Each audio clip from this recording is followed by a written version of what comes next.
We're back at it again with another episode of Interview with a Bothan. We are your hosts. Hi, it's Lenny. And Lou, and I'm personally convinced that the Yuuzhan Vong do in fact exist in this universe. There are threats. There are alternate threats to the Grisks. Mm-hmm. From outside the galaxy. Who are they? They have meat ships. The Yuuzhan Vong. How are you doing today? I'm feeling violently ill due to rage. I'm watching Ahsoka. How do you feel about it? Well, I don't like it. You don't like it? I do not like it. You do not like Ahsoka. I do not like Ahsoka. I think the premise, I agree with you. Premise, good. Execution, very bad. First of all, it looks bad. It's crazy how bad it looks, actually. The way Ahsoka and Hera's Leku look, terrible. Also, you will... Mary Elizabeth Winstead, not my Hera Syndulla. She makes no damn sense. Also, the green contacts look atrocious, incredibly bad, and yeah. Well, and we do have Twi'leks as far back as Return of the Jedi, mm-hmm. and did those particularly look good? Maybe not. Who knows? Mm-hmm. It's the same movie that has Fat Woman in it. Indeed. But no, the costuming, not as bad as the Acolyte. Well, that's a really hard bar to clear. Well, at least I don't know. Are the seams finished? They could only finish the seams on one. Yeah. And they were like, we have to do Ahsoka. We can't do it on the Acolyte. Mm-hmm. No. But it's a TV show. Yeah, it'll never make sense to me that Thrawn's fucking Grand Admiral uniform is not perfectly tailored in this show. Like it doesn't. Have you fit seen him. the behind the scenes of Lars Mikkelsen Smoking? Yeah, the one he's smoking. Yes, that is more Thrawn. No, that's what pisses me off because that is so Thrawn coded. Yes, he can do it. It's just he was directed not to do it. Yeah, which also, not to hop on my cowboy hat slander, it really feels like Dave Filoni read Heir to the Empire when he was 10. Yep. And then was like, wait, that guy from that book I liked when I was a wee lad. Oh, how are you? I'm all right. I went to a dinner party last night. Maybe drank too much and ate too much lasagna. Cool. Yeah, and I finished Lesser Evil yesterday and then listened to the last few chapters on the bus on the way over there. And yeah, it ripped my fucking heart out, I guess. Yeah. Yeah. Also, there were so many Americans at this dinner. That's fun. And I did, without your permission, float the idea of doing a much larger expat Thanksgiving, because there's a fuck ton of us. I would enjoy that. Yeah. Yeah. I met a bitch from Minnesota last night. I love Minnesota. 2 motherfuckers from Chicago. Based. And then there's a couple other people. No. It's very weird. Yeah. And then an American, well, a 3 citizenship bitch who was raised in the UK. Parents are American, but then one of her, I think her dad was Canadian or whatever. That's fun. She had the weirdest fucking accent. I bet. She would say numbers very Britishly, but that's it. That's really funny. So she would just talk normal and then be 32. Today, we're covering the last of the Ascendancy books, Lesser Evil. This one was published on November 16th, 2021 by Timothy Zahn, as always published by Del Rey. We have been forgetting to say this, but obviously spoilers for everything we have ever covered and everything we will ever cover. And probably some other stuff too. And maybe other stuff. I never shut the fuck up about Gavin Darklighter. It's impossible. It's impossible. I love him. Mm-hmm. All right, plot overview. Okay, again, dual narrative. In the Memories chapters, we get a glimpse into Thrawn's relationship with Thrass, his brother, who died right before the events of Chaos Rising, shout out Avant Flight, and the events of the present deal with the growing Grisk threat and the lead up to Thrawn's exile. So, as usual, I'm separating the memories and the main narrative from each other so that it's not confusing. So, memories. Thrass, an aristocrat and cousin of the Myth, meets Cadet Thrawn at his Myth rematching ceremony. When Patriarch Thuraki notices that they get along, despite Thrawn's reputation as an oddball, or an odd doclet. He basically makes it one of Thrass's official political duties to be Thrawn's friend. The two learn from each other, as each have skills the other lacks. So, when one of the 40 great families, the Stybla, have an extremely valuable and dangerous item stolen from them, Patriarch Thuraki puts forward his pet project dynamic duo, Thrawn and Thrass, forward as detectives and pirate hunters. Within hours, Thrawn deduces the most likely location of the stolen cargo, and he, Thrass, and Stybla senior aide Lepinik are off. They track down the item to the planet Pleknok, where they fight off a bullish... Pleknok. Pleknok. Where they fight off a bullish Klar family patrol officer, Captain Rosku, who tries to make off with the Stybla merchandise, shooting at the Stybla ship in the process, and in so doing loses the upper hand. For, in this moment, Thrass announces to Rosku that he claims Thrawn as his brother, strategically elevating Thrawn's status within the Myth family, deepening Rosku's political quagmire. She has not only shot at a Stybla senior aide, but at a Myth syndic and someone within Thrass's chosen kin network. So, in exchange for forgetting the whole thing, Rosku must return the vital Stybla cargo. Okay.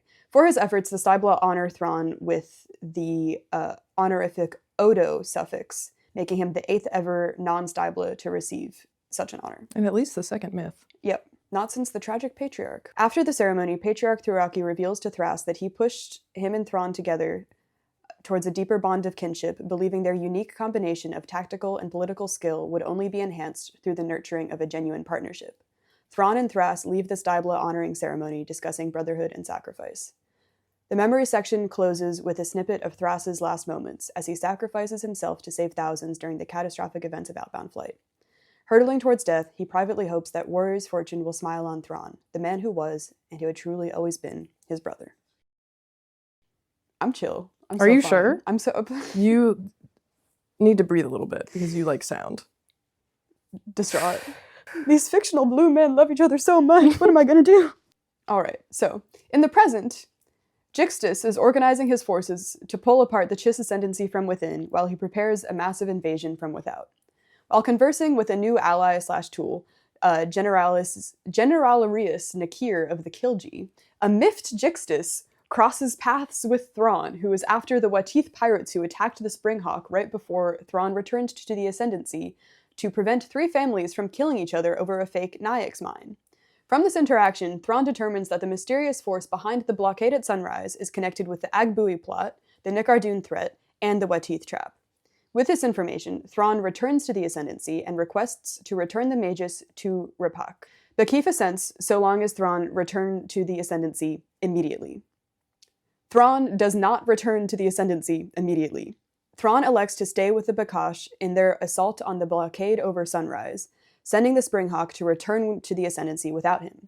However, after Skywalker Cheery has a premonition about Thrawn's mission, she steers the Springhawk in the direction of the Magus' planet, Sunrise, where the Springhawk and Thrawn's small Bakash force take down the Kilji blockade. On Sunrise, Thrawn feeds Kilori, the Pathfinder who works for the Grisks and fucking hates the Chiss, fake information about his plans and assumptions about the Kilji and the Grisk, which proves useful. It ends up misleading Jixtus. Anyway, Jixtus, meanwhile, has sown discord among the Ascendancy by feeding the 9 ruling families fake information about a military exercise undertaken by the same 3 families who almost went to war over Hoxim, the location of the fake Nyx mine. Aralani and Zayenda, the artist formerly known as Lakinda, have been appointed patrol duty of the Ascendancy along with the rest of the CEDF, and repeatedly have to force Captain Rosku from being fucking stupid and believing that other ruling families are plotting against the Klar. Jixtus is particularly targeting the Klar with his conspiracy. After a close shave with a Grisk missile asteroid trap, Rosku sees reason to an extent. She ends up collaborating with Thrawn in his last stand against the Grisk. Thrawn returns to the Ascendancy to pick up the Vigari gravity well projector that he got during the events of Outbound Flight, fun fact, and to tell Bakif about his findings and plans. He can't stick around as the Syndicure has put out an arrest warrant for him, as he has broken Chiss protocol once again by skirting the non-intervention protocols and by allying with alien forces. Aralani enlists Zayenda, Rosku, and Samakro to meet Thrawn at Sunrise to help him with his last stand. Also, Thalius finds Thrawn's sister, learns about the Seeker project, which we'll get into later, and she also goes to Thurfian armed with this information to try to get Thurfian. Well, that and a gun. To get him to have the Syndicure approve a certain amount of the Ascendancy's forces to go arrest Thrawn at sunrise. And then Thrawn ultimately gets this force involved in his stand against Jixtus. Thrawn lures Jixtus and the Grisk into a trap at sunrise, and with the help of Arlani Rosku and Samacro, as well as the Pakash, Garwian, and Vac allies, Thrawn defeats Jixtus. Jixtus promises that this defeat is only temporary and that the Ascendancy will ultimately fall. Thrawn returns to the Ascendancy to stand trial for his violation of Chiss protocols against preemptive strikes. It is announced that he will be exiled for his crimes. Hours before his departure into lesser space, Bakif and Thrawn inform Arlani that the exile was Thrawn's idea. He will go to lesser space to collect information and allies, and he plans to return within months. And then the events of the Imperial Trilogy, Rebels, and Ahsoka will reveal whether Warrior's fortune will indeed smile on him. In my opinion, it does, and it doesn't. Kind of makes me want to throw up sometimes. All right, so thoughts, feelings, concerns? Do you get what I mean now by the fog is coming? Yes. Good. Now that I A, know what that meme is, and B, have finished this trilogy, I'm like, oh. You're going to be so excited when you read Hand of Thrawn. You're going to be like, what? Oh, wow, the fog. The fog is here. The fog is here. The fog is in fact here. This shit, like, low-key, ripped my heart out and stomped on it. I didn't know Zahn could do that. Yeah, yeah. What in particular? I mean, the Borica stuff is heart-wrenching. Mm-hmm. Both iterations of, like, outbound flight happening. Very sad. Yeah. And the Samacro Thalia stuff. Yeah. Didn't know what you mean when you asked me, like, in earlier discussions about do Samacro and Thalius give hate fucking, but man, I cut that. I cut that entire thing, yeah. Okay, well, it's still something that we've talked about off the record, that can still stay off the record, but, like, damn, he's so obsessed with her. He is obsessed. He needs to know where she is at all times, because she's a myth spy. Damn, bitch, you taking a shower? I need to know that. No, it is, like, he's kind of insane. Yes. He'd be a great, like, romantic lead. Low-key. Yeah. Low-key, yeah. No. But yeah, what are your thoughts? I have so many thoughts. I think it was really fun to, like, read these and talk about them in, like, reverse chronological order. Like, well, that's the way they were released. Indeed. But it's still fun to, like, meet Thrawn as, like, a one-note antagonist, even if, like, he is less willing than his peers to immediately choose orbital bombardment. And then, like, getting to know him and then saying goodbye to him is just sort of, like, a lovable nerd with a penchant for self-sacrifice. Yeah. Which, to be completely honest, is a descriptor I stole from a fanfic. That's... Which one? Fucking the Thrawn Thalius one by Marionaire_M. I'm so patiently waiting for the rewrite of that she said she was going to do. Yeah.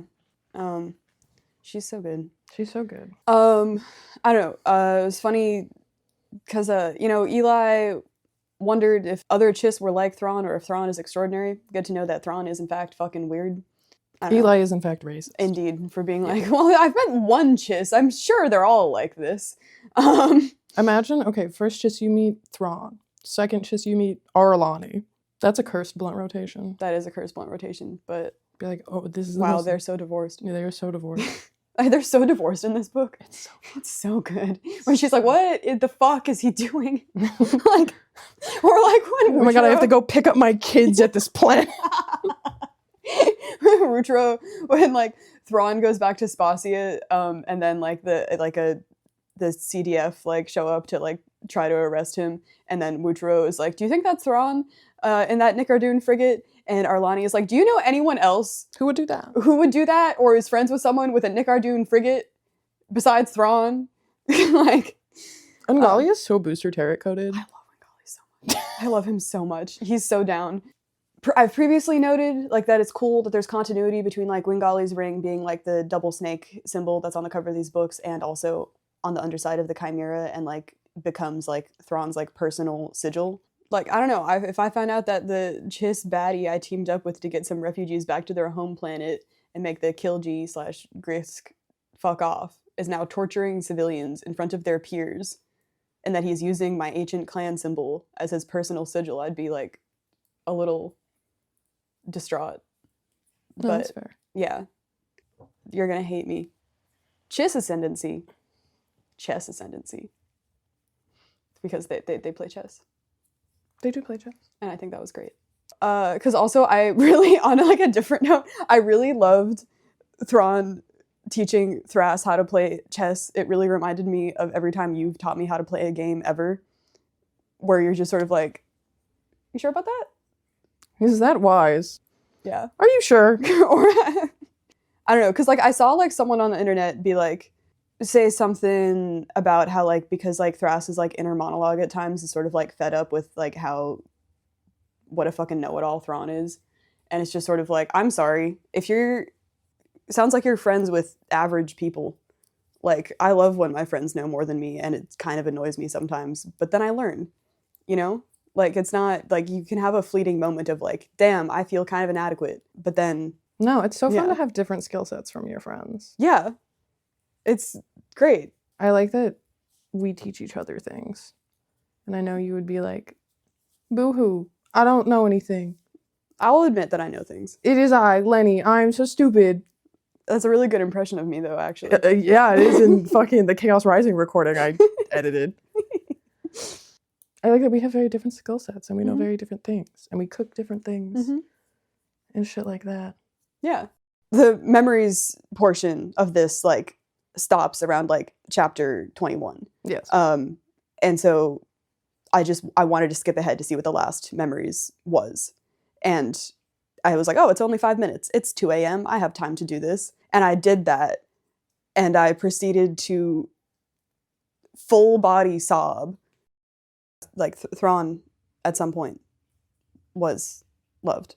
And the person who loved him, not like purely as an asset, but just like because he was fun to play games with, Yeah. is dead. And it's like Thrawn's fault. I think because I'm really emo about where I'll be in the next year, and sort of feeling grim about the meaning of everything that I do and every Yeah. relationship that I have. And it's obviously my life is deeply lower stakes than, you know, sacrificing myself to save thousands of people on a ship. You resonated with it. I've resonated with it in a very small, like, in a big way in my small life. Well, maybe you will sacrifice yourself to save thousands of people one day. We don't know. Yeah, I think that would be a great use of my life. You know what fucks me up really bad? What fucks you up really bad? Well, because not that Bakif doesn't think that Thrawn is an asset necessarily. So this is on page 547. Mm-hmm. It's, did Thrawn even recognize the depth of loyalty he inspired in those who worked with him? Knowing Thrawn, probably not. I understand, Bakif said as he put away his questus. I suppose you're ready then. I have to admit, though, that I'd always looked forward to seeing how you looked in Admiral White. I suppose I'll never get the chance now. You were never likely to in the first place, Thrawn said dryly. No one here would ever make me an admiral. I suppose not, Bakif said. This was really sad. Bakif offering to take him out to dinner, That was sweet. and then Thrawn being like, no, I'm gonna go to the cafe. cafe that me and Thrass used to go to. Yeah, that. When I tell you I almost started crying on the bus, like full makeup, right? Because I was like Mhm. going to something. Mm-hmm. And I'm just like sitting there, there's like a child across from me, and I'm like trying not to cry. Just generally, like, the meaning of personal significance and memory, and what impact your life has when it's over or when you leave other people's lives. And that sort of like links very neatly to the journal entry that Eli reads at the end of the first Thrawn book of the Imperial Trilogy, which ends with, for if one is remembered by a friend, one is never truly gone. it's not important to have a friend by your side at all times. You just know that your friend is still gifting the world with their presence and their skills. Unless they're Thrass. Unless they're Thrass and they die and it's I your mean, fault. like- But he still impacts, like... Oh, yeah, no, but he's not, like, out there. He's not I mean, he's out out there. there. He's, like... No, he's in whatever myth afterlife is. Which, Yeah. now I want to know. Now I do want to know. Well, and, like, because we talked about this a couple episodes ago with the Rise and Fall of the Galactic Empire. Mm. And, like, that Eli is never mentioned. Mm-hmm. And in regards to Eli kind of, the roles become switched, in which Thrawn becomes the Thrass in that situation, and Eli is, you know, the 20-year-old kid who whose life is changed doesn't know forever. fuck all. Yeah. Like, and, you know, in that book, like, Eli is not mentioned. So when you kind of think about, like, the way collective memory works, it's like, would they have written Thrawn out of Ascendancy narratives? Maybe not, because it does not seem like they exile people all that often, but, Yeah. like, maybe that is part of the process. Is, you know, you will be forgotten.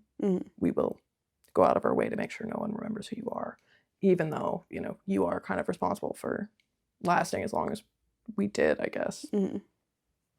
Yeah. Yeah. No, it's all... Makes me very sad. Yeah.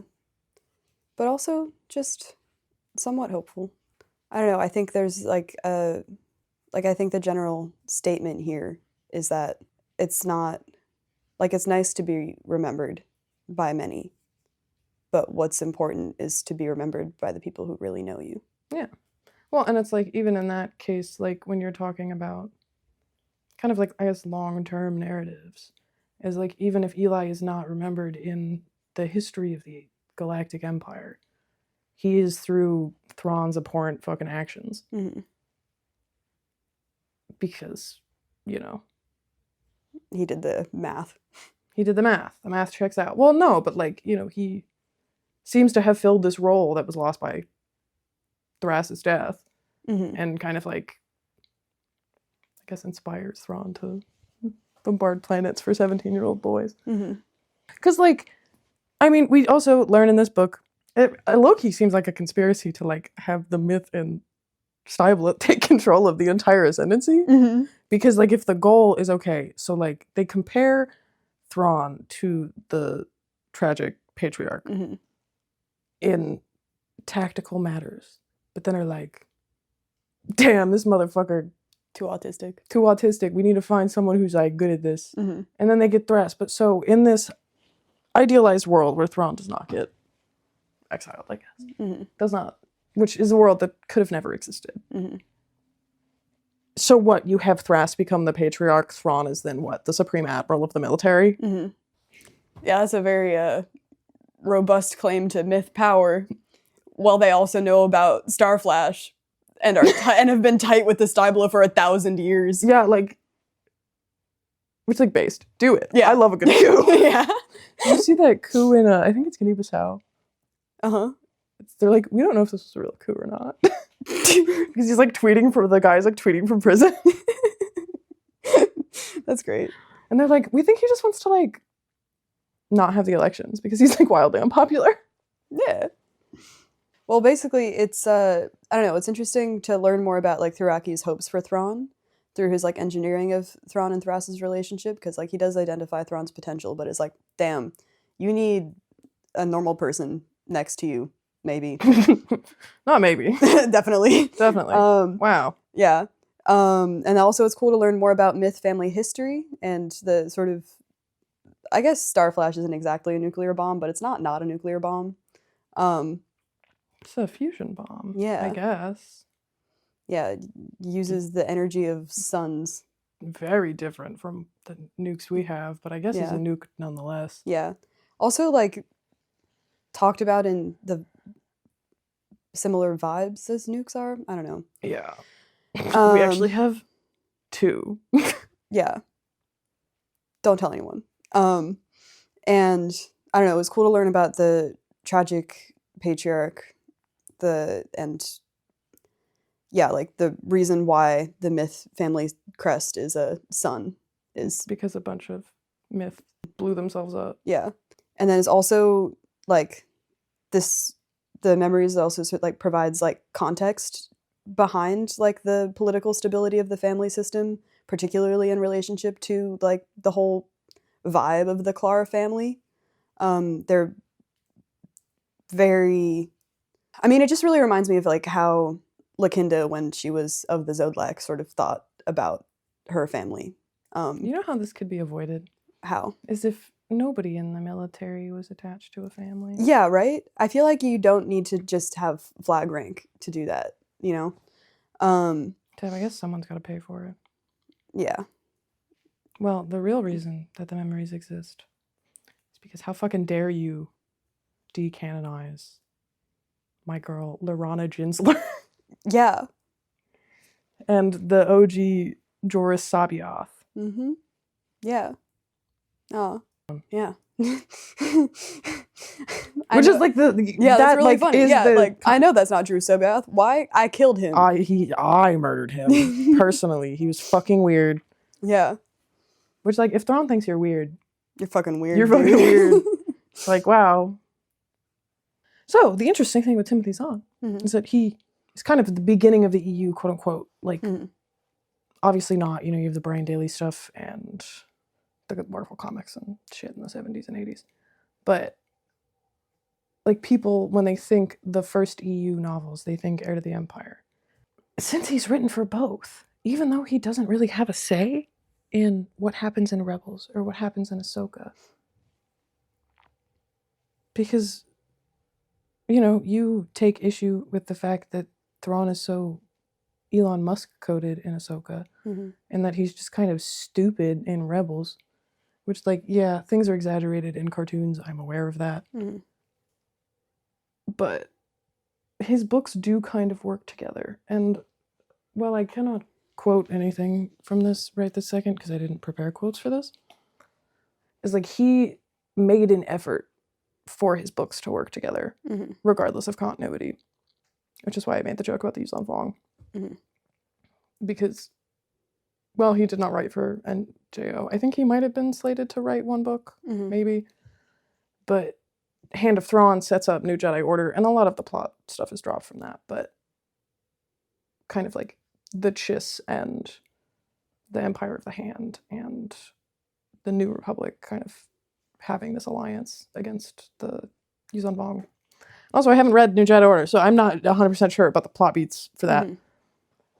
Is it does work together, so you can read these books like we have done and kind of see the continuity between what is going on in, you know, the Imperial trilogy and what is going on in Heir to the Empire. Or like, I've read the Hand of Thrawn duology, and yeah, obviously Thrawn's not in that because he's fucking dead, but, you know, you get a certain kind of continuity. You can see how it all fits together. Obviously not everything does. I'm not like uptight about things being 100% all the time, you know? But you have options, which is really nice. Explain what you mean by options. Well, like, maybe you like Elon Musk and you want Thrawn to be Elon Musk, and then you can go watch Ahsoka. Yeah. Or maybe you want, like, you know, yeah, I guess Pelion also exists in canon, but like, you like the Sherlock Watson dynamic between those two. I'm not going to sit here and shit on the Disney canon, because I do think they have produced some good stuff, even in the book realm. But even though they killed my boy Hoppy because they hate gay men. Yeah. But, like, it's nice that it does kind of all fit together. And even though we did not read both Hand of Thrawn and Outbound Flight before we read this, you can see those threads and, like, the Grisks and other threats, which is something Arlani says. And I said, this is the Yuzhan Vong. No, you can't change my mind. Well, no, like, Arlani, her first appearance is in Outbound Flight. Nice. When you have multiple continuities, like, obviously people are going to bring things back. Like, Tycho still exists because technically Tycho was retconned into a movie. Like, he's retconned into Return of the Jedi because he has like the Endor patch. Mm-hmm. And it was mentioned in an encyclopedia that came out, I think, in like 2013. Mm-hmm. Like, it is messy, and I don't necessarily give a shit that it's messy, Mm-hmm. but I don't know if it's necessarily a slight. I don't know if it's like, I think it's well done. Mm-hmm. You know, I'm not going to speculate on Timothy Zahn's thoughts, Mm-hmm. but I'm sorry if I made Thrawn and someone turned him into, I want to do apartheid on Mars, Mm-hmm. I would also be like, What? bitch, no, stop doing that. Mm-hmm. And then, okay, I actually really like the epilogue. Sorry, Oh yeah, do you want to talk about that? we can do that. How do you feel about it? Because I was under the assumption, based on reading the Wikipedia summary of this book, because the way it was phrased was that Thrawn says goodbye to all his friends and spends his last moments in the Ascendancy reflecting on Thrass and the cafe they used to go to. And to me, it seemed like he was in this cafe and like bitches heard that's where he was, and then were like, hey. And then like, I don't know, I wanted to see him talking to Samacro, Thalius, and Arlani for the last time. Which, like, I understand that it's not that kind of book. It's not that kind of movie. But, like, because I was kind of expecting that. You were mad that it didn't happen. I was mad that it didn't happen, which is stupid. Well, I have some great news about this website. It's called Archive of Our Own. I'm familiar. Yeah, there's a lot I'm sure there is. of stuff about that. Yeah. But I don't know, because like but I would trust Zahn more. Like, no offense to the writers on AO3, many write wonderful things, but sometimes things can be somewhat overwrought or also like kind of baby girlify Thrawn in a way that I find irritating. Anyone who writes, there's like a total of 5 people who write about Samacro. Mm-hmm. They are very good at. That's great. Yeah. Which is nice. That is good. Yeah. Because I am also not the biggest fan of Baby Girl Thrawn. Yeah. Which is what I really like about Karasov. Mm-hmm. It's not Baby Girl Thrawn. It is not Baby Girl Thrawn. No. This is a terrifying man. It's like, damn. Okay, well, I'd also probably do that in reference to everything that they have ever written. Mm-hmm. Because I am, in fact, the problem. It's me. It's my fault this keeps happening. It's like, there are a lot of people that, I feel like it's like the Toronto girlies that do that the most. Yeah. It's like, I feel like people who write Pelion, Thrawn, don't really have that problem. Mm-hmm. Yeah. Yeah. I feel like anyone who likes Samacro is like, well, obviously Thrawn is terrifying and off-putting and weird. Yeah. In my story about Samacro. Mm-hmm.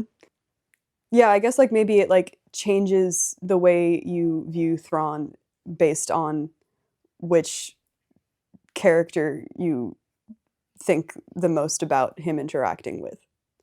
You know? Which like if you are thinking a lot about how Eli and Thrawn interact, like that sort of lends itself more to baby girlification. Because it's like soft.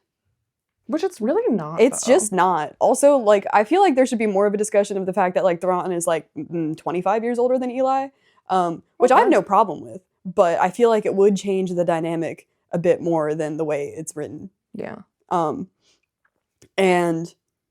I don't know, but, like, because, like, Samacro's whole thing is just being the one person who says no to this motherfucker. Which, like, he is, I mean, he kind of assumes the same role as Pharaoh. Mm-hmm.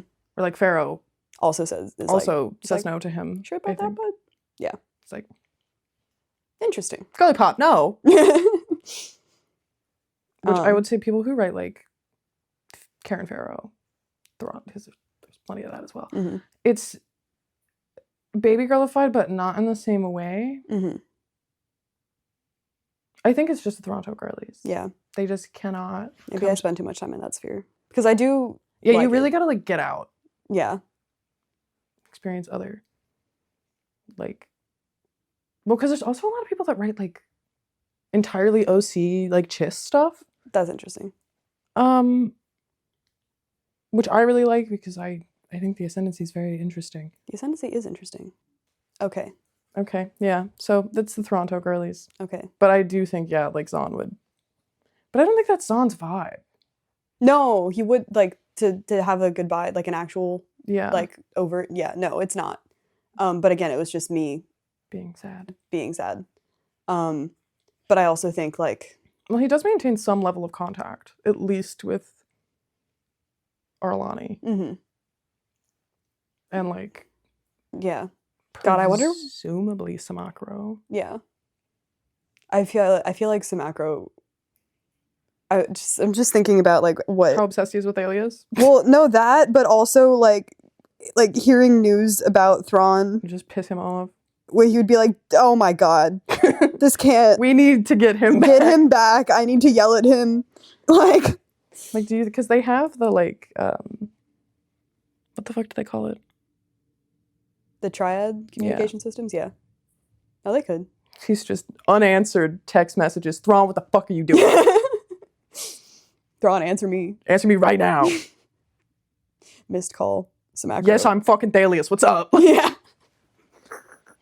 And you're out here bombarding random planets? Fucking torturing a factory worker in front of the other factory workers. I hope no one ever figured out about that. That's fucking crazy. Yeah. Nah. Because like, yeah. Not to go back to that again, I just feel like he has better things to do.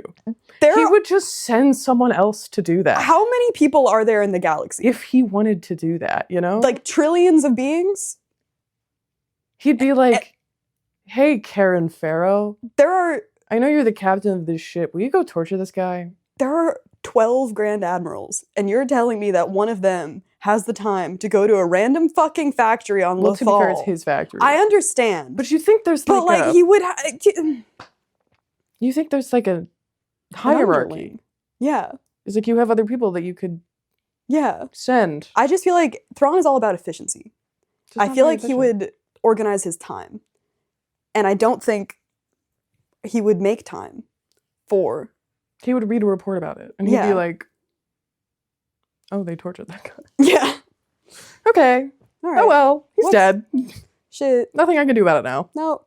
Yeah. What's done is done. I also just want to briefly shout out how fucking horny all the special edition covers for these are. Oh, yeah. They're great. They're so horny. It's so good. It's fucking nuts. It's hot. Yeah. Okay. No. Fucking real quick. Zahn's favorite phrases. Loves saying that people bit out things to say that they are annoyed when they're speaking. For example, no, Jix just bit out. He doesn't. Ungimbaled laser. And, I don't know, Kilori winces as much as Eli Vanto, so that's a consistent one. Kind of miss the sardonic. I miss sardonic. I feel like Samacro is so sardonic. He's so sardonic. But he just can't be because so, Mara Jade is so sardonic. Yeah. Also, bitches think distantly. Yeah.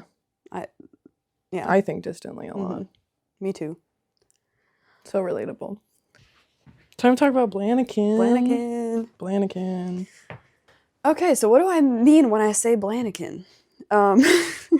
Yeah, what the fuck do you mean by that? Well, to be fair, I did not edit out the Blanakin in Chaos Rising. Okay, so then basically we just explain it though. Yeah, basically we realized that a lot of Thrawn's trajectory is kind of similar to Anakin. They deviate at certain points. We'll discuss. But my main so one, we have separated from family with low social status at early age for combat training. Slightly different though. Anakin and his mother were both enslaved, and he was taken from her for. So Thrawn was like 20. Yeah, so not 9. And Thrawn was taken from the Kivu family, which in Thurfian's words are, quote, about as obscure a family as the Chiss Ascendancy had ever spawned. But like both selected for this because of their extraordinary abilities. Both sort of talked about as chosen ones. The the Jedi have a prophecy about the Chosen One being the one to bring the balance to the Force, and I don't remember all the details as to why they clock Anakin as that one. It's his midichlorian It's count. his midichlorian count. Because it's eugenic. Yeah. His midichlorian count is off the charts. It's never before seen. And then Thuraki, Bakif, and Lamiov both all like sort of salivating over the Thrawn's future potential. Like a quote I pulled from Thuraki talking to Thalius when he talks to her at the trials. I cannot help but feel that Thrawn holds the key to the Ascendancy's future, whether that future be triumph or ultimate destruction. But I guess the difference is that, like, I don't think Thrawn is ever, like, overtly told that he's seen this way. Which is probably smart. Yeah, I think Yeah. it really did a fucking number on Anakin to be talked about this way. Both The weird hero and... with no fear. Yeah. Both weird and intense. I don't need to expand on that. Long-standing negative opinion of democracy. We have Anakin saying, "I don't think the system works," and just other things. And Thrawn in Chaos Rising talking about how the Vac Combine values all thought lines as equal, which then he later learns that they have a more complicated, Less cracked out. Yeah. way of looking at things. But he does, when he hears this, think that it leaves the Vax with a longer decision process than that of most species. That hesitation as they gather and weigh all options make the leaders appear weak. Which, dithering over options is not... I get that being seen as weakness. I mean, but it's more on the democracy takes later. Both have strong desires to protect who they care about. Anakin turns to the dark side because he believes he can prevent Padme's death. Everything that Thrawn does is for the protection of the Chiss Ascendancy, which he says to Bakif when they are saying goodbye. Thrawn's eyes seem to focus on something in the distance behind Bakif. "My job is to protect the Ascendancy and the Chiss people, sir," he said quietly. "Whatever it costs to achieve that goal, I will pay it." They're both willing to bypass norms and laws so long as it's effective. I don't think that's here's exclusive to those two, though. No, it's not. And in some cases, it's kind of based, like saving the Garwian ships through sneaky laser comms. I'm sure blowing up the Death Star was not legal. No. Yeah, definitely not. I guess it's what they view as immoral. Yeah. Yeah. And then they're both persuaded by fascism's effectiveness. Which this is a quote that sort of speaks to both Skywalker and Thrawn's perspectives, but from Thrawn's narration. Quote, "It was clear from my conversations with General Skywalker that the Republic was weak and fragmented. Its leadership included many different factions and alien viewpoints, and it was continually being pulled in different directions. The Empire, in contrast, is unified under a single man and a single vision." And then, side note, Arlani's response to this is, "Sounds like General Yiv and the Nicardun." Arlani said with a shiver, "Are we thinking the Empire could be a problem down the road?" And then No, but only because your ex-husband. And then sort of like out of universe similarities, there's the release timeline of their story trajectory is similar because, we meet Vader as Vader, and then, later stories, the prequel trilogy, contextualize his transformation into Vader. And we meet him as Darth. Yes. And then we meet Grand Admiral Thrawn and later get to know Cadet Mithron Nuru as he matures into Senior Captain Mithron Nurodo. I guess either way, we see him as a Grand Admiral in both continuities. Indeed. I have so many thoughts about this. Why do you think this... Better question, or like a question that I have better prepared, is like, why do I think this is worth noting? Or like, what are you trying to get at with a... not to be a contrarian piece of shit. Mm-hmm. I don't remember which one of us came up with Anakin. I think it might have been you. Rip. Okay, well, I take it back. Okay. I think the difference is that, like, Thrawn's story is the story of someone who grows up in a fascist society. Mm-hmm. It's like he is not inherently evil. Mm-mm. But he grew up in a society that placed, kind of a lot of importance on the state or the ascendancy. And the way in which he was told that he could contribute to society was by joining the military. Does this mean things are fine? No. But, like, he does do crazy shit. I'm not saying he doesn't, but, like, I think his distaste of democracy, if you ask the average Soviet in 1952 about their, like, how do they feel about the West, like democracy, we're ignoring the fact that they would be sent to the Gulag if they said they liked it. But it's like a lot of them would say no. It's like when you grow up, or like if you look at like feudalism, right, and kind of the transition to mercantilism and then capitalism is like a lot of it you couldn't even conceive of like that being. That's not your job. Yeah, you don't need to pick your leader. The leader is. Not that I think it's disingenuous. Like I don't want to say that, but like Anakin grows up in a republic. He is enslaved. Like it's not a great state apparatus. It's not very conducive to things, but also it has millions of member states. Like just like the Lehman Brothers, I guess the Lehman Brothers did fail, but like the banks are too big to fail.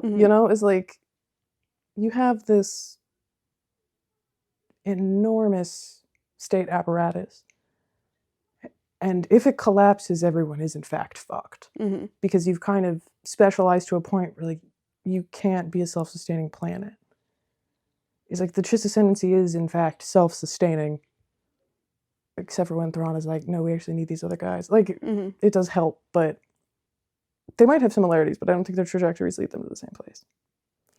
Because I think like growing up under an authoritarian government, that's what's ingrained into you. Like that's what you learn in school. Like, we can't necessarily understand living under a theocratic dictatorship because we did not grow up under one. But someone who does live in one, like, maybe he takes that to an extreme, which could go into the kind of like, not to bring up the strong sense of justice, but like, that's what he sees his role in. That's what he sees his like life to be about is it's propaganda. Because that's like what everybody gets in the Ascendancy. Is like, Arlani is kind of similar. It's like, she has dedicated her entire life to the military. Samacro dedicates, presumably, his entire life to the military.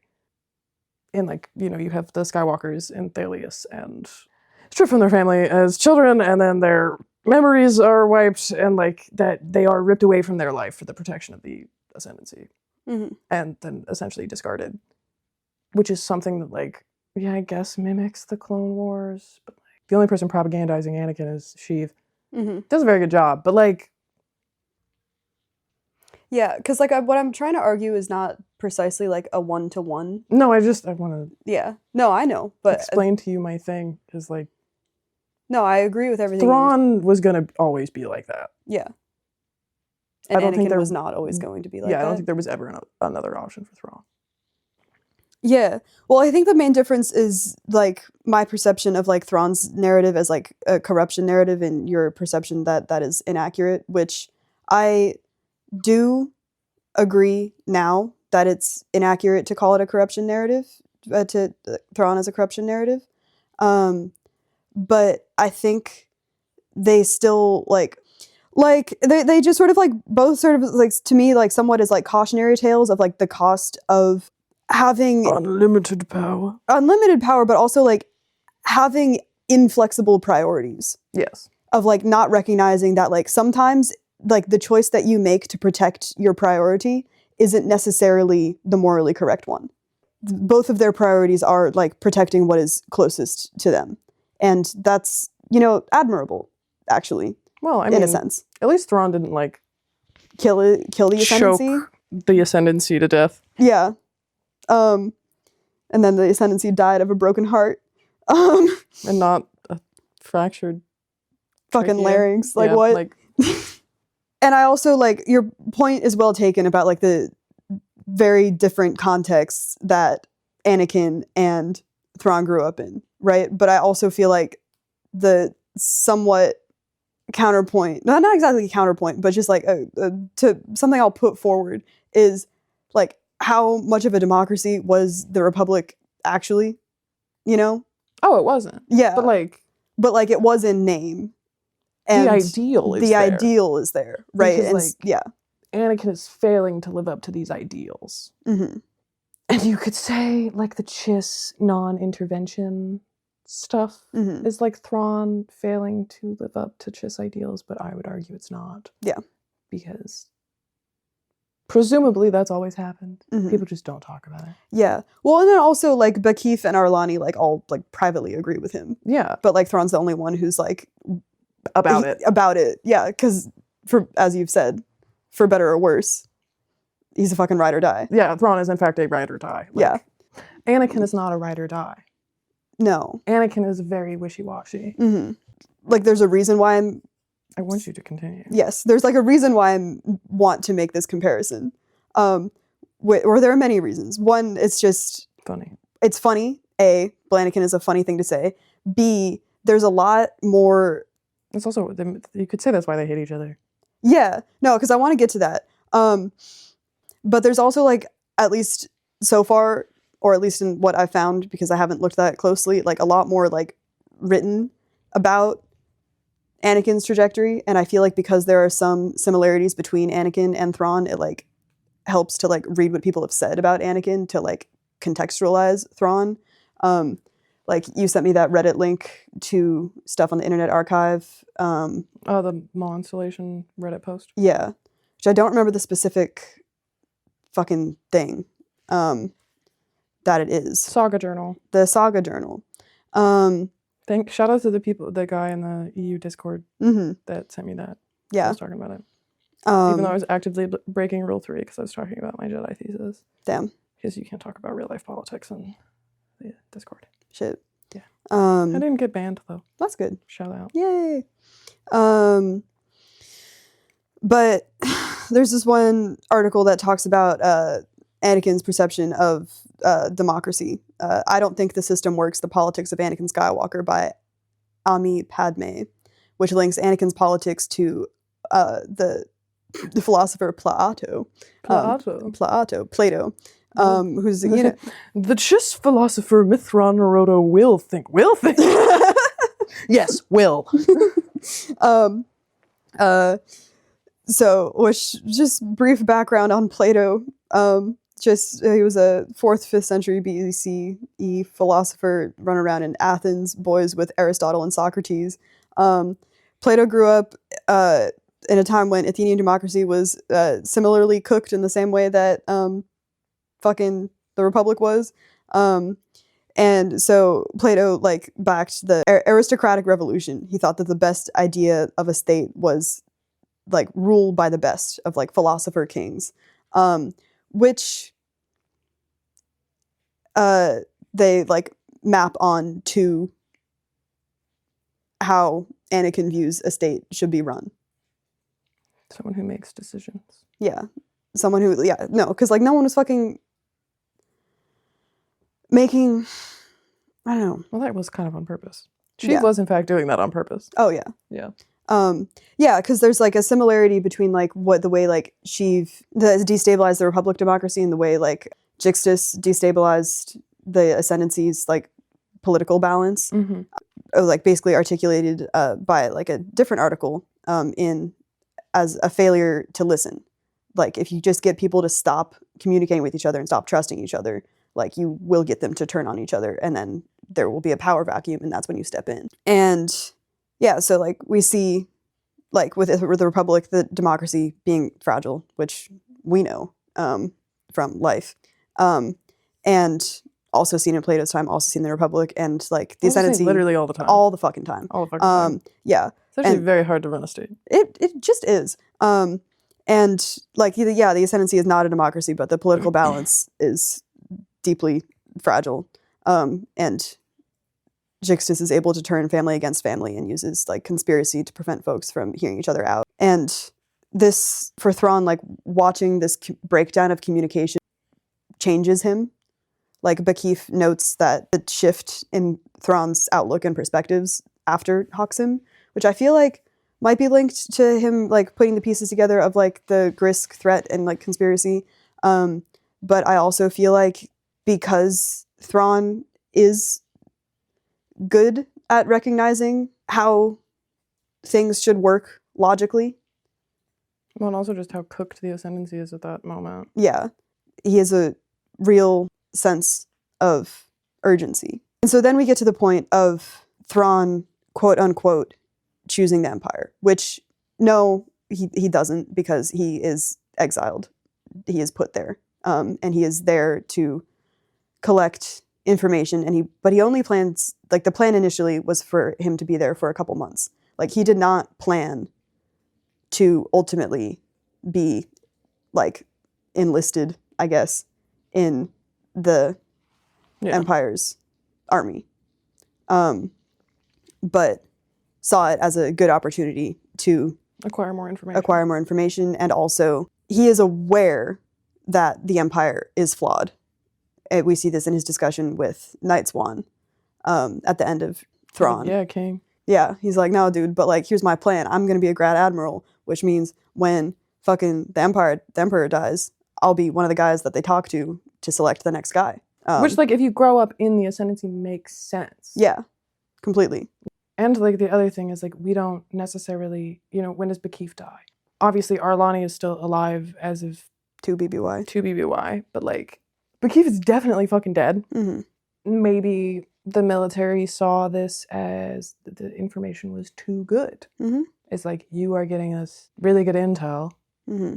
We are, and then Arlani is like, no, dude, we're fucked. Like, the Ascendancy is fucked. They still seem to be in crisis almost 20 years later.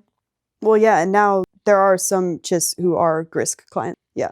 Is like, does he really have the option to go back? Yeah. Without essentially the Empire of the Hand. Mm-hmm. Which you don't know what that is yet, but like without a non-Chiss paramilitary organization, like, is that necessary? Does he need that? Mm-hmm. Is that, has he been talking to people about that? We don't know. Mm-hmm. Because we don't know, like, obviously he's in contact with Arlani at least a little bit. Presumably he's sending stuff, maybe not hearing anything back, but like, he's got reports. Anakin gets to be homegrown fascist. It's really similar to, not that like these were used in the same way, but like in the way the Americans depicts Soviet agents in the United States, mm-hmm. where like Kerry Russell and Matthew Riss's characters, they're like pretending to be a family, and they have 2 kids. Like, these people they're both Soviet agents. They like had to have sex to have 2 biological children so they could like pass off as a nuclear family in the United States. And they just continue to get intel for the Soviet Union. And they are based off a family that was in Ottawa. That like this was like a legitimate thing. And the parents were deported and the children were stripped of their Canadian citizenship because their parents were diplomats. And now the kids, I think both of them live in Saudi Arabia. Mm-hmm. And they did have their Canadian citizenship reinstated. But like, what the fuck are you going to do with that? Like, it might be a similar thing where it's like, okay, well, he is getting us too good of intel. We can't get him to leave. If he dips out, they're going to figure out where we are. Also, the Ascendancy is in shambles. It's very much a Hail Mary situation. Mm-hmm. What's fun about comparisons is that then you realize that things are different. And then you get to talk about why they're different. Yeah. And that's cool. But then the other thing to bring in that we don't got to keep, I don't know. There's a different article called I Don't Want Things to Change, Anakin Skywalker as Trickster. Which is based on like the 7 archetypes outlined in the Writer's Journey Mythic Structure for Writers by Christopher Vogler, which he describes as the writing textbook based on A Hero with a Thousand Faces by your favorite boy in the whole wide world, Joseph Campbell. I'm going to eat a bullet. But I don't know, I kind of think archetypes are fun to talk about. No, I think they're fun to talk about, but I don't. It just makes stories so boring. Yeah, like, no, for sure. Because like Star Wars itself is a Campbellian narrative. Yeah. And that's okay to have Campbellian narratives. Mm-hmm. Yeah. Like, there's no divergence, Like, there are, but like, of the big stuff. Mm-hmm. People have forgotten how to do other narratives, I guess. It's interesting because this article talks about like Anakin not as hero or anti-hero, but like as trickster, which being the archetype that embodies the energy of mischief and desire for change. And obviously, like, Anakin and Thrawn have both taken up many other, like, archetypal mantles, like hero, and also at certain points the mentor. But I feel like doing mentoring doesn't necessarily make you an archetypical mentor. But No, it's like Obi-Wan Kenobi. yeah, that like. Well, I guess maybe like that role on the Chimera. Yeah, no, like in Eli Vanto's narrative, Thrawn is the mentor figure, but in Thrawn's narrative, he is the hero figure. And then I think in like the Ascendancy narrative, he is sort of mappable as like a trickster figure, as sort of, because his actions and outlook sort of highlight the absurdity of Inherent problems with yeah, their non-aggression pact. yeah. This is why anarcho-capitalism would never work. Say more. It was a joke. Okay, Yeah, I didn't get it. it's fine. Okay. The whole thing with anarcho-capitalism is that you would sign non-aggression pacts with people. Oh, Yeah. word. Like Poland in World War II. That went great. That went great. That was a really solid plan that ended poorly for nobody. Comedy, I feel like, isn't necessarily inherent to the trickster, but kind of inevitable when you're calling out the absurdity of things. Thrawn's sort of kinetic energy is called attention to a lot by like the people around him. Like He when also does understand humor. oh, he does. He's fucking hilarious. He's so funny. My favorite thing and that he knows it. yeah. My favorite thing he did in this book was when the Nicardoon frigate is taken in on a tractor beam into the Kilgee ship, and they walk in to the ship and everybody's fucking dead, and Keylori's freaking out, and Thrawn is like, I don't think they expected to be attacked. Yeah. They're dead. Well, even like the last kind of scene with Bakif, it's like very much gallows humor. It's like, nobody would ever make me a Grand Admiral. Yeah, like come on now. This was gonna happen as it's written, you know, like that's how that was gonna shake out, which is fucking hilarious. Yeah, he's so funny. He really is. Not as funny as Ton Fanon. Who could be? I don't know, but like I love the in Greater Good, I think when he's helping Lakinda with something, well, because she pops up out of nowhere when he's doing something on Sunrise, and he sends her a battle plan to like get out of the sticky situation they're in, and like she and like Aphros like look at the plan, and they're both like, damn, does he ever come up with a plan that's not borderline insane? No. Because that's why it works. Aralani's also really funny. Mm-hmm. Smacro's just suffering. Also a very funny character. I don't know. I like that you can see the progression across these 3 trilogies of like Zahn's writing style. Mm-hmm. And he gets a lot more comfortable writing humor in later stuff. I mean, he's written like 60 books. So. Just learning along Hope the way. he'd change. It's not that Heir to the Empire is bad, or like that his pre-Star Wars stuff is bad, but like.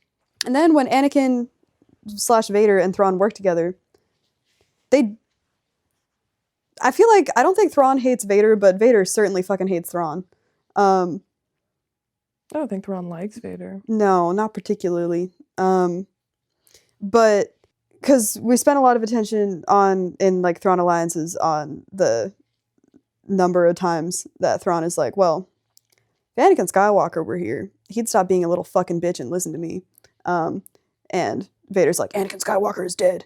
So the thought I had based on regarding Thrawn's commentary about like calling attention to the existence of Anakin Skywalker to Vader's face is sort of hinged upon like taking up, like assuming that Thrawn's narrative like works as a corruption narrative in a similar way to Anakin's, which we can pull apart after. I mean, Thrawn doesn't know this overtly, but I think probably has a clear guess based on Vader's response to Thrawn every time he mentions Anakin Skywalker, that being Anakin Skywalker is dead. Allegedly. But Vader has like a very clear like mental block about like he does not recognize the Jedi as him. Which we have talked about. We have talked about this. But I feel like Thrawn, in consistently calling Vader by his name, Dead naming Vader, he's sort of calling out the absurdity of that sort of mental block, because he also, I don't know, but it does like kind of fall apart, because like Thrawn is, there's no, although I don't know, because I struggle at times to reconcile Ascendancy Thrawn and Imperial Thrawn. But I feel like Thrawn himself, because like he has this underpinning of his consistent motivation is, my job is to protect the Ascendancy and its people. my people. Yeah. Like My even job after his exile, it's they people. are his people. But like the means he does to achieve that changes, even though his willingness to do said means was always present. But I feel like Thrawn, unlike Vader, is willing and able to recognize the continuity between his like less war criminal self and more war criminal self. And I don't know, I think they're very interesting foils, and I feel like foils only work when they have a certain level of commonality. I mean, yes. But we could also think of that in like a Thrawn wakes up every day and barely recognizes the man he's become. Yeah. Yeah. But he does realize that like this is a result of his actions, in which Anakin is such a little bitch, he does not. Mm-hmm. It's like Anakin cannot recognize how he himself goes from being a 9-year-old boy to someone who is referred to as the Emperor's attack dog. And maybe it's because like Vader as a kind of role, not as the character, is what he does becomes increasingly less important as time goes on. Yeah. Is like you go from being the chosen one to the Emperor's attack dog. Mm-hmm. And people think, your religion is fake and you have no meaning in this system. Yeah. And also like, which is where like kind of the difference in systems kind of sets them on two different trajectories, even if they kind of end up in the same place. Is like Anakin genuinely was not built for this. He was not built, and that's why he ends up the way that he is. He wants to be a good fascist so bad, but then fails to do that, and is kind of relegated to like a right-hand man. Yeah, and I also think it's like furthered by the fact that he is in a life support suit. Yeah, he's being tortured constantly. Yeah, all the time. And the other thing that's like just different is like Thrawn doesn't have like a physical transformation in the same way that Anakin does. The other thing they have in common, in and out of universe, is that they are hot. Yeah. Yeah. Yeah. No, I was lurking on Reddit, as I'm wont to do. This doesn't relate to the Blaniken stuff, but it's just fucking funny. Someone asked, like on like r/Star Wars, who the fuck is Thrawn and why do people love him so bad? And someone wrote this like really long thing, and then came back and said, edit, I forgot the most important thing. I am a heterosexual man, but Thrawn is hot. You need to know that. And that tickled me. He's hot in a way Vader isn't. Yeah. And like, don't act like you didn't get propagandized by Instagram Reels into thinking that Hayden Christensen was hot. Hayden Christensen is hot. I've always thought that. I meant Vader and like the suit. Oh yeah. Don't act like you didn't get propagandized into thinking that Vader in the suit was hot. I didn't delete Instagram. I still got the shit. I cannot see it. It does not exist. It doesn't exist. I mean, I'm sorry. I would get stepped on by a 7-foot tall man in a No, it's suit. fine. I mean, like, I got issues. Anakin isn't really about it. No. You know, like, he likes fascism because he wants power. Yeah. Thrawn is like, at least has some conviction, I guess. Like, Thrawn's morals are entirely alien to us. Mhm. And I think Zahn did a pretty good job of, like, constructing this. It was like he truly believes in the way that he was raised. And all Anakin wants is power, and then when he does not have that, that is a problem. Mhm. Is like, Thrawn would be fine chasing pirates forever if it helped the Ascendancy. Thrawn would be fine living alone on a planet in exile forever if it helped the Ascendancy. Like, that is his end goal. Mhm. Anakin does not give a fuck about that Yeah. in any capacity. Mhm. Vader does not give a fuck about that. And they are the same person, but, like, you know. Yeah. Well, because the other thing too, it's like, A, to help the Ascendancy. B, I think Thrawn wants power because he doesn't want it. He just recognizes that things need to get done, and he is good at getting things done. He's a guy that gets things done. Yeah. Like Jean Drapeau. Exactly. Welcome back. Welcome back, Jean Drapeau. Gonna drive around in my car, call up one of the boys, see what he's fixing. Fuck yeah. No, because like there's this one scene in the first Thrawn book when Eli's wondering to himself about Thrawn's plans. Because like it's clear that Thrawn is ambitious, but Eli like recognizes that Thrawn's ambition is distinct from the like other military men around them, like because they are vain. They want power. They want power. Thrawn wants things done right, and he knows that he's the only one who can do that. You know. Also, Anakin is stupid. Big difference. Big difference. Yeah. Anakin's not very bright. Dumb as rocks. Can he read? No one knows. We don't know. Thrawn can definitely read. Thrawn for sure can read. Thrawn reads for fun. Definitely. Yeah.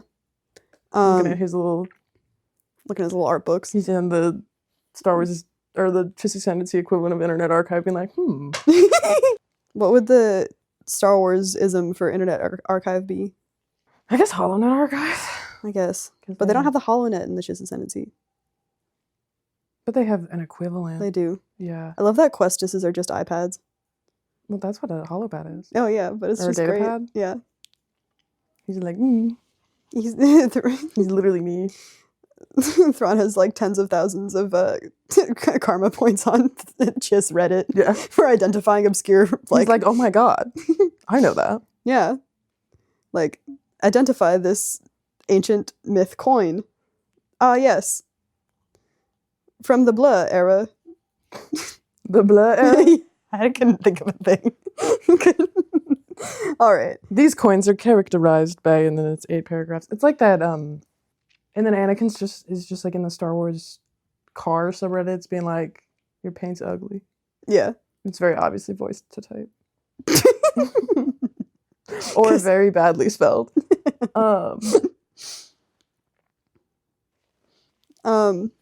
Cool. That's the end of my bit about Blanikin. Okay. Well, did you know that McClunky has a real meaning? What is it? So I looked it up because me and Leo were talking about it because Leo has not seen the Disney Plus version of... So he's never seen McClunky? No. Oh my god. But I looked it up, and I guess there's like a Star Wars trading card that uses the term McClunky, but it's spelled differently than in like a pod racing thing or something. Mm-hmm. And it means you die. Oh. And then you die. Mm-hmm. Which is... That's fun. But it's also the only thing in the Disney Plus version of A New Hope that like isn't subtitled by Greedo. It's ridiculous. McClunky. You ready to talk about conspiratorial thinking? I'm really, really down. You're so down? Yeah. Ow. What's your favorite conspiracy theory? Finland doesn't exist. Okay. Why? Yeah. Well, I think it's associated with the memory of hearing it that explained to me. And I think it's funny that the connection between Nokia phones and whaling. Yeah. Like, that's just fun. What's your favorite conspiracy theory? That Marjorie Taylor Greene planted the pipe bombs in front of the Republican and Democrat National Committee offices. That's a good one. Yeah. Well, so, in reading this book, and also kind of just in general with the Thrawn-related stuff. I've been thinking a lot about conspiracies, and a couple years ago, I can tell you exactly when, it was the winter of 2024, because I had to go in my archive on my Zotero to find the article that I wanted to pull from. I read this book, or not a book, I read this chapter, or a couple chapters from a book in a seminar about conspiratorial thinking and conspiracy beliefs. It's Michael Barkun's A Culture of Conspiracy, Apocalyptic Visions of America. And there are two kinds of conspiracies, and I will bring up both of them. But right now I'm going to talk about what I call type A conspiracies, which are the crazy ones. And then you have type B conspiracies, which is like January 6th. Yeah. Yeah. But in the first chapter of this book, it's called The Nature of Conspiracy Belief, Barkun notes that these theories view history as controlled by a massive demonic forces. The focus of this evil lies outside of the true community, some other, defined as foreign or barbarian, though often disguised as innocent and upright. And then he kind of like lays out the kind of formula for a conspiracy where like nothing happens by accident, nothing is as it seems, and everything is connected. And then I decided to write down some examples. I think you'll find these ones funny. The first one, the Protocols of the Elders of Zion. Second one, Bush did 9/11. Number 3, death of Osama bin Laden. And number 4, QAnon/Pizzagate. I really like that in your notes you have the lifespan of these conspiracies. Well, because I wanted to know when they started, because like I do think that, well, they're all the Protocols of the Elders of Zion, to be fair. Yeah. But and then he goes on to define the 3 types of conspiracies, where you have an event conspiracy, which is like Bush did 9/11. A systemic conspiracy, which would be Finland doesn't exist. Wisconsin isn't real. You know. And then you have these like super conspiracies, which is very much like the QAnon protocols kind of vibe. And then he, notes that conspiracy theories resist traditional canons of proof because they reduce highly complex phenomena into simple causes. But then we have a second type of conspiracy, which is like the original type of conspiracy, where you get the theory part is like 2 people getting together to conspire about doing crimes. And there was this other article that's in there that it's called Conspiracy and Sedition. It's from the 70s, but I don't remember who wrote it. McKinnon. Yes. Which is specifically about like Canadian context. And in Canada, he defines, and this is like a law article, but he defines a seditious conspiracy in Canada is an agreement between 2 or more persons to carry out seditious intention. Because this is legal code, so it sounds stupid. And this does end up being expanded, I think in the 60s, to people who like teach or advocate for overthrowing the government or publishing about, committing sedition or circulating info. It does end up, just anyone who advocates for the use of force as a means of governmental change within Canada. I bet you can't guess why they changed it to that. Why'd they change it to that? Because it makes Quebec separatism illegal. Oh, darn. Fun fact. There's also a bunch of really interesting articles about the Supreme Court case where the Supreme Court of Canada was like, Quebec can't even do that. They like can't even separate. Damn. It's actually against the law. Of the Constitution, Quebec did not sign. But the notwithstanding clause is fine. Yeah, what's that? I don't know. Because couldn't you just use that for that? The notwithstanding clause, be like, okay, well, but in Canada, this was, used against communists, unionists, and most famously here, the FLQ, because they killed that guy. Yeah. They kidnapped that guy in 1970. But then there's also common law conspiracies, which is like essentially racketeering. Or like if we conspiracy to commit fraud, yeah. But that's an entirely other can of worms, which kind of does apply here, but I don't really care to define it because whatever. But in lesser evil, everybody is either purporting or falling victim to conspiratorial thinking, with the exception of like the gang that we follow. Yeah, Sans Roscoe. Roscoe loves a good. She loves a good conspiracy. She's making them up on her own. You would think Thrawn is the Protocols of the Elders of Zion, the way she blames everything on him. Thrawn is eating babies. Thrawn is eating babies. He's cooking them in tomata. But like Jixtus is obviously manipulating people into conspiratorial thought, many of which are acted upon in this book. Mm-hmm.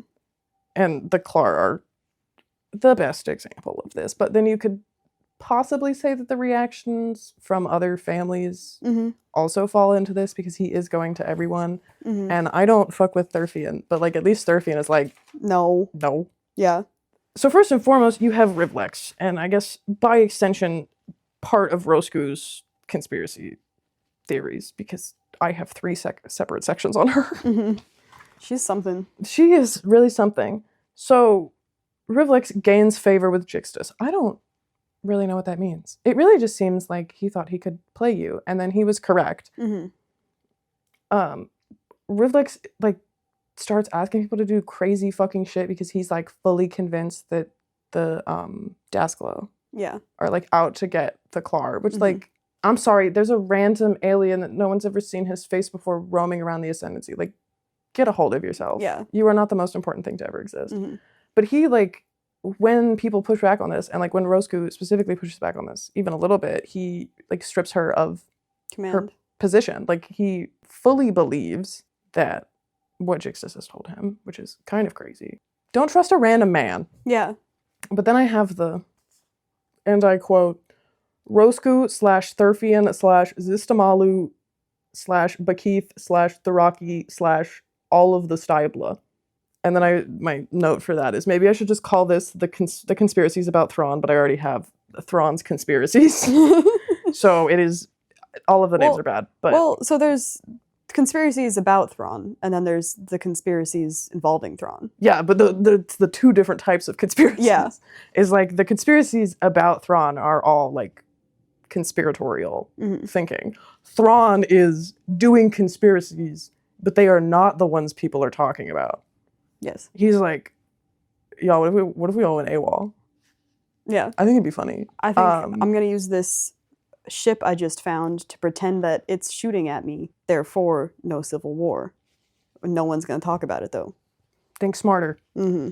But everybody is obsessed with this man Mm-hmm. in one way or another. Like, you know, you have the kind of Bakif, Tharaki, Lamyov contingent where they're all like, this guy should be in charge of the army, Yeah. the entire military, and his bestie should rule the myth. Yep. Because we totally aren't trying to set up a conspiracy where the myth control literally the entire Ascendancy, and I guess kind of take the role that the Stybla had Mm-hmm. before they blew up the fucking sun. Mm-hmm. And like, they just cannot, and they're all like, this kid's weird as fuck, but like, whatever you hear about Thrawn is like, oh yeah, he probably did that. He probably had a good reason. Mm-hmm. And on the other end, you have like the Roscoe, Thurfian, Systemalu kind of trifecta, I Mhm. guess. Where they're all like, my shoe came untied. This is Thrawn's fault. Oh no, my wife left me. I bet she left me for Thrawn. Yeah, like, get a hobby. Yeah. Like, you're telling me Thurfian spent 20 years of his life being like, the fog is coming. And like, maybe the fog is coming because you exiled him. Yeah. Think about that. No. Do you ever think that maybe that could Thrawn let him is- cook? Yeah. Yeah, they just like don't want to let him cook. Mm-hmm. And like, they're just so hell-bent on like Thrawn bringing destruction. And not that like the Rocky is like, yeah, I mean, he might, Mm-hmm. it might be it with Thrawn, but like, he's like willing to hedge his bets. Where like, Thurfian is like, he's gonna bring destruction on both the Myth family and everyone. This has not happened. Mm-mm. At no point is there any indication of like this legitimately happening. Yeah. He's The been in entire military seems to like agree with him, Mm-hmm. except for Roscoe, which might be why she was booted out. Yeah. So everyone was like, "You can't hang, dude. You're weird." Yeah. It's like a different kind of weird. Mm-hmm. But like, I just can't. At 20 years, this has not happened. Mm-hmm. Like, you are working yourself into a doozy Mm-hmm. over something that has not happened in 2 decades Mm-hmm. since you met this boy. But it could be just around the corner. Well, maybe if you didn't exile, I mean, it wouldn't be. Yeah. But, and then Roscoe herself is like very conspiratorially minded. Like, both in regards to Thrawn, and she is like weirdly into family politics. Mm-hmm. The average American does not give a shit about America. Mm-hmm. The average Canadian does not really give a fuck about Canada. Mm-hmm. Quebec, outlier. We don't need to talk about that. But, like, you're just living your life, man. Mm-hmm. But then also, every time something goes wrong in her life, she's like, this is Thrawn's fault. Mm-hmm. Yeah. Maybe you shouldn't have shot at an Ascendancy ship while they were trying to claim merchandise that was theirs. And that's a doomsday device. Yeah. Like, Behind you. Like, because, like, the Myth are, like, one of the more powerful of the ruling families. Yeah. And also the Stibla, who, as we noted, tight as fuck with the Myth. Mm-hmm. I don't know if that's still the case with Thurfian. Good question. I feel like it kind of transcends, like, if there's just, like, a patriarch they don't like, they just keep talking to the people they like. Mm-hmm. Yeah. Because it does seem like this is very much on the DL. Mm-hmm. Yeah, no, it's a quiet alliance. Yeah, they're like... Which I think is why it's lasted so long. Yeah. Yeah. Because no one talks about the use of Starflash. Like, that is buried. Yeah. Yeah. But the patriarchs all do know about it. Yeah. Because they're, like, informed about it. Yeah, it's like... Which does make the tragic pay... Like, that fucking sucks. Yeah. Like, no one remembers what her sons sacrificed themselves for. And, like, they were so committed to their people that all four of them... Yeah, they were like... Because they were all the sons of a patriarch. Like, they didn't have... Yeah, they, like, went out of their way and they're like, no, like, we're Myth, we're doing this, you know. Mm-hmm. We're no less Myth than any of y'all just because we're fucking their mom blood. Is the patriarch. Okay. So I made a list of Thrawn's conspiracies that I could think of in this... Type B conspiracies? Type B conspiracies. Thrawn doesn't really do a lot of Type A conspiracies. No, because usually when he's like, that's connected to that, he's just right. Yeah, he's just like describing Type B conspiracies. Mm-hmm. He's just like, wait, no, this is connected. Mm-hmm. Because it's all being ran by Sheev. So, you... I guess this... You have the Vogari. You have Outbound Flight. You have the Nick Ardoon stuff. You have the Prakash stuff. You have the stuff with the Stibla. You have literally every time he goes AWOL. You have all of the times at sunrise. Like, this man's rap sheet goes fucking crazy. And then when you get into the Imperial stuff and he's just, like, literally doing whatever, he's just doing Type B conspiracies constantly. Because, like, he, you know, at its core, doesn't really seem to give a fuck about the Empire. Like, in anything more than he kind of needs it to exist because it exerts him power. Power which he could use to then do more Type B conspiracies to help the Ascendancy. Like the whole Eli Vanto thing, that's a conspiracy. Fucking, this man, he's inventing new types of conspiracies and racketeering and embezzlement.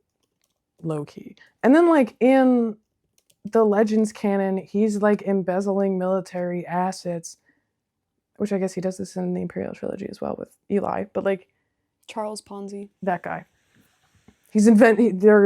He's the Kleenex of Ponzi of schemes. Well, no, he's the brand named name. It after him. Yeah. No, yeah, but because they named... He just... Whatever. No, it's a very specific type of racketeering. Yeah. And I think he was, like, the first guy to do that kind. In Legends, it seems to be much more... He's sending ships. He, you know... is building a military in the unknown regions, which is a lot more kind of like, and he does this in canon as well with whatever the fuck is going on there. I watched Ahsoka. I don't really remember it, but he's just like orchestrating things. He is the man behind the curtain in a way that like is so different from what Roscoe thinks him being the man behind the curtain is. Yeah. Well, because she thinks that he's the man behind the curtain for the interest of the myth, because she just assumes that because she gives so much of a fuck about the Clar family that everyone else gives so much of a fuck about their family. It's like, nah, dude. Like, Thurfian is just out here being like, I hate Thrawn. Every time they convene a meeting, he's like, I hate this guy. Just so you know. I think everyone should hate him. And then the kind of final conspiracy in this trilogy is the exile. Like, and in both meanings of the word, is like, this kind of is where this comes together, where you have Thurfian and Zistamalo being convinced that Thrawn is going to, like, cannibalize babies or whatever. Then you have, you know, Bakif and Jafosk and Thrawn being like, this is great for espionage work. Yeah. So, with, like, the Thurfian and Zistamalo stuff, you do have kind of, like, it does play into Thrawn's second Sunrise conspiracy, but also the Sinecure and Council should maybe mind their fucking business. I don't know. Yeah. I'm sorry. Like, did you not see what was happening? Yeah. No. Maybe that needed to happen. But, like, yeah, you need a fall guy sometimes, I guess. And he's literally AWOL when they put out a warrant for his arrest. Mm-hmm. He's just dicking around. That is fucking illegal. Yeah. Like, it's and great. you're in the military. Like, I don't... And they're like, well, he's not going to be, like, court-martialed in any meaningful way by the military, which is why we need to, like, pluck him out or whatever. And then the council ends up sending people to Sunrise to detain him. But Thrawn is like, wait, I'm going to do a fucking conspiracy. Hey, y'all, let's kill these guys first, at least. Like, Mhm. don't take me yet. And then everyone's like, well, we think the non-aggression stuff is stupid anyway. Mm-hmm. Yeah. This is our favorite conversation for our Wednesday night card games. Mm-hmm. And, like, almost immediately, they all disobey these orders so they can defeat the Grisks because, like, this is an existential threat. Mm-hmm. Thrawn ends up returning. The council exiles him. And, like, it's unanimous. And a lot of people, like, wanted it to be, you know, Thrawn and Arlani and Smackrow and all of them. Then you have this conspiracy with Bakif and Fosk where he's just like, we could just keep moving me around to different planets until the Empire finds me. Yeah. And it is kind of up in the air whether it's initially Bakif or Thrawn's idea. Mm-hmm. But I think Bakif is very tactically minded as well. Mm-hmm. Like, essentially my point is that everyone is doing conspiracies, especially Thrawn, but, like, the way that people are talking about Thrawn, and they do this in the Imperial Trilogy and also Heir to the Empire as well, is, like, they treat him like he is the Wizard of Oz. Mm-hmm. But we know at the end of the day, like, the Wizard of Oz is just a guy. Like, he is just a dude. Maybe a dude that really likes racketeering, but a dude nonetheless. And they, like, think he's fucking evil. And it's like, well, he kind of is. Mm-hmm. But that's just because you wouldn't let him cook. Yeah. But yeah, and then you also have, like, the Seekers program, which is, like, a kind of government-wide conspiracy. I thought it was interesting to learn why exactly caregivers are not ever former Skywalkers. It's because if they put caregivers and Skywalkers together, they are going to put together that they both have the same lack of childhood memories and replaced ones. And then they'll put together the conspiracy. Which it does seem why they, like, keep these kids as separated as possible anyway. Yeah. It just has to be terribly lonely. Yeah, definitely. Well, it's also interesting because when Thalius is trying to get Thurfian to announce that Ascendancy's forces should go arrest Thrawn at sunrise, she threatens him with revealing what the Seekers program is to, like, the wider Chiss public. And his, I don't know, which is, like, sort of an interesting look at, like, what Chiss news is like, or, like, the Chiss consuming public, because it was interest, like, It's like, we got bigger problems, babe. yeah, well, it's not like bigger problems, A, and B, he was like, yeah, like, people are gonna get upset for, like, a week, like, which is interesting. I like the idea that, like, the Chiss news cycle kind of functions like ours. Yeah, they're just like, well, it's so funny how suddenly everyone stopped giving a shit about Charlie Kirk. Yeah. Yeah. I like the fact that J.D. Vance killed the Pope. Actually, I lied. That's my favorite conspiracy. That's a really good one, because it's true. Yeah. Yeah. And it's also interesting, Lakinda's I feel like, because, like, Lakinda and Rosku kind of follow similar beats in their perceptions of Thrawn. It's not precisely the same, because, like, Lakinda can hang, but she's convinced that, like, Arlani and Bakif are, like, maneuvering the Chiss military so that Thrawn is just always put in a position where he can get missions heavy with potential glory. And It's like, don't give a fuck about that. no. He's just like, look at my toys. Yeah. Do you like my fusion nuclear bomb that I stole Yeah. from our not fusion nuclear bomb facility? Mm-hmm. Another conspiracy. True. But It is kind of funny, mm-hmm. but also, like, she can hang, and that's the difference. And I feel like she does kind of warm up to Thrawn at least a little bit. Yeah, she's like, okay, well, this makes sense. Like, he's just saying cracked out shit. Mm-hmm. And it works. Yeah. No, I don't think I could do that. Mm-hmm. You got anything else you want to talk about? In this episode, or about conspiracies? Both. Each of the canon Thrawn books has a dedication at, I believe, the end. and I wanted to list all of them as some form of a retrospective of us closing out our 9-book marathon of only talking about Thrawn. Maybe we'll read out Bound Flight one day. Yeah, maybe. But this is... And Survivor's Quest is that a Mara Luke I don't know. centric? I don't know. Well, at the very least, we're closing out the canon Thrawn We're stuff because we're out of it.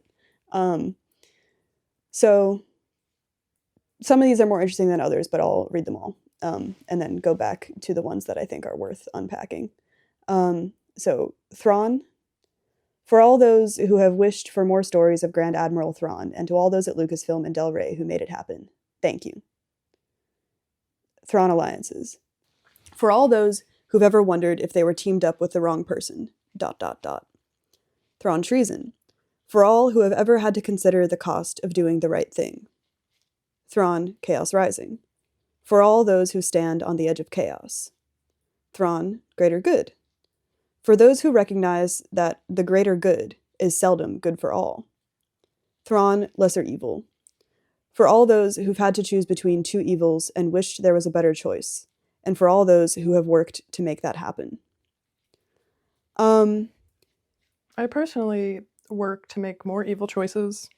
I very actively try to convince every grad student I meet to become a grifter. It's true, actually. Funny. Yeah, like I wasn't really sure what this one means, mainly because I found the antecedent for that kind of vague. For all those who've had to choose between two evils and wish there was a better choice. And for all those who have worked to make that happen. I mean, it's probably not all those who have worked to ensure that all that can be chosen between is two evils. That would be crazy. That's literally me. Yeah. This book was actually dedicated to me specifically because I love evil. Yes. And making evil. Mm-hmm. I actually control all the governments. Oh my god. Particularly the government of Finland and Wisconsin. No way. So it's thank you for all those who have worked for better choices to exist. I think that, yeah, like less evil. They're nice too. Dedications. I really like them. I also think for Thrawn treason, for all those who have ever had to consider the cost of doing the right thing. Because I keep bringing stuff in from the Imperial Trilogy back in because of like what... It's important. It's important and like the weight that this series like gives to certain conversations. Namely the last conversation that Arlani and Thrawn presumably have ever. When she says to him, someday, Mithran Naruto, you'll overthink and overplan and it will come crashing down all around you. When that happens, I hope someone is there to lift you back on your feet. We talked about how Thrawn is funny. He answers, you, perhaps? To Arlani. And she's like, fucking... which is a really funny thing to say to someone that you haven't seen in 15 years. Like... It's kind of your ex-wife. Yeah, who's kind of your ex-wife. You're like, you'll still be around to fix my shit, You'll right? show up. See, you showed up for this guy. Yeah. And then she says, I very much fear I will never see you again. The growing chaos in the Ascendancy warns of coming war. If you don't return quickly, there may be nothing left for you to return to. I understand, but for now I must remain here, he says. Then you do what you deem right, Arlani said. Her expression is stiff but firm, holding farewell. And may warrior's fortune ever be in your favor. Yeah, the cost that he's paying on a personal level to protecting the Ascendancy and the Chiss people is anyone who ever cared about him in the Ascendancy. And then there's, of course, like the personal cost of the deaths on Lothal of his orbital bombardments. Yeah. Like, it's... I don't know. Because, well, like... if you, like, look at it through kind of the lens of, like, not to go back to the Zahnverse, but, like, when you go to Hand of Thrawn, he has just sent, like, it's not just Eli. Mm-hmm. And it kind of, like, sets up him sending Eli and Briarly Ronan is, like, Baron Soontir Fel just disappears. Mm-hmm. Very famously. As Wedge is like, what the fuck happened to my sister and her husband? Yeah. They just disappeared. Because Baron Soontir Fel was the Wedge Antilles of the Empire. Mm-hmm. And he, drops off the face of the earth. A lot of these guys drop off the face of the earth. And then, like, suddenly, they're all just hanging out in the unknown regions. Yeah. So, like, yeah, there is that kind of thing where he just never gets to go home. Mm-hmm. he can never rest. Yeah. Well, is that it? That's it. That's it. Well, that's Thrawn. Yep. That's set maybe outbound flight. I wonder if I'll be done talking about Thrawn in my real life now. Probably not. No, because I'm insufferable. so yeah, we're doing X-Wing next. Yippee! At least the first 9 books. Mm-hmm. And iJedi. Yeah. Somewhere in there. I don't know where iJedi necessarily fits, but we get to We'll figure that out. go to the land of military propaganda in the other way. Yeah. Talk about In a pre-Thrawn world. he was kicking around in the Empire, if we add the... Well, yeah, no, he was doing that, Oh, but yeah. like before it's like, Oh. who the fuck is this blue guy? Yeah, like shit. So yeah, we'll get to meet Morlor Ginge, Ebola. Okay. But yeah, that's what we'll be doing. Mm-hmm. So, is there anything you want to say? No. Yeah. Thanks for listening, if you are, wherever you are. This is how we'll be remembered. Oh, good. Isn't that cursed? Like, we're just putting this out there. I know. Fuck. But we'll also be remembered by friends.